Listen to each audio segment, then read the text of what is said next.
atualização de ontem, ao final do dia da OMS, mostrando que nós temos 20 mil casos já confirmados, né?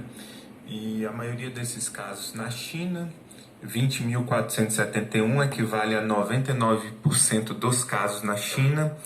E os demais países, o número total de casos é 159, equivale a 0,8%.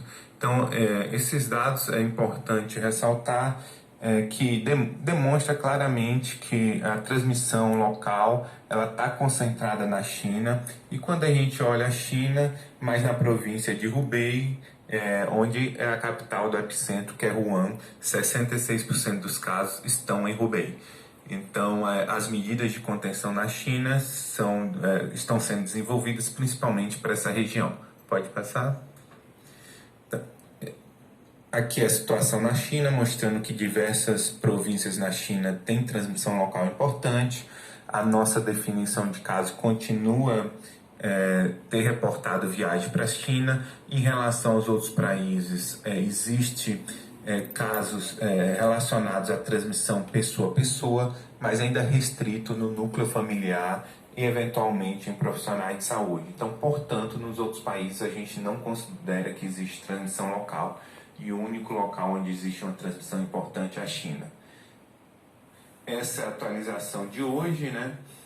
Nós temos 11 casos suspeitos e 21 descartados. A atualização foi realizada 1h da tarde.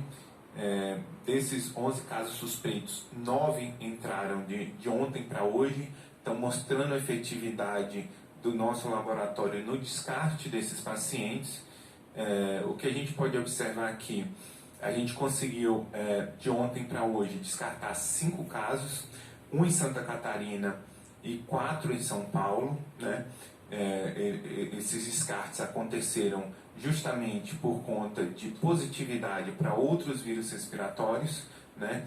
E de ontem para hoje nós tivemos uma notificação a mais no Rio Grande do Sul. Então nós temos hoje no Rio Grande do Sul 5 casos suspeitos e tivemos mais 2 notificações em São Paulo. Então nós descartamos 4 em São Paulo e tivemos mais 2. Então, portanto, nós temos 4 casos suspeitos em São Paulo. Então, foi essas as modificações principais que ocorreram do dia 4 para o dia 5. Pode passar. Em relação aos casos suspeitos, nós temos 6 amostras que foram testadas para vírus respiratório comum e deram negativa. Não necessariamente são as 5 amostras de ontem, porque, como eu falei, nós tivemos um aumento importante no número de casos descartados, como vocês podem estar observando. Atualmente, o tempo médio para o diagnóstico dessa primeira triagem dos vírus respiratórios comuns é 2,5 dias, 2 dias no descartado. Então, em 2 dias a gente tem esse primeiro exame, e se o exame for negativo, ele vai para o exame específico. 2 descartados, nós temos os principais vírus que circulam no Brasil, que são a influenza B e A. Se você somar ali, vai dar 10 pacientes, aproximadamente 50% dos pacientes. E aí tem outros vírus comuns, como o rinovírus, adenovírus, metapneumo, vírus sincicial respiratório para a influenza, e 3 exames já negativos específicos para o coronavírus, tá? 3 RT-PCR e 1 que a gente fez RT-PCR e metagenômica, tá? Então, nós temos já 3 pacientes que foram testados especificamente para o coronavírus e foram descartados, tá bom?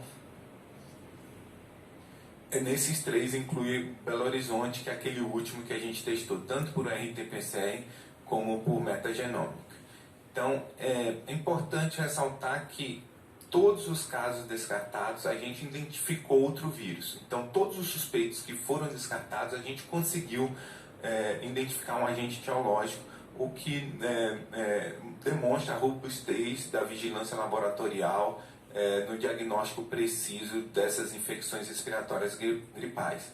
Então, acho que de atualização de hoje era isso que eu queria passar para vocês, e essa variação de ontem para hoje.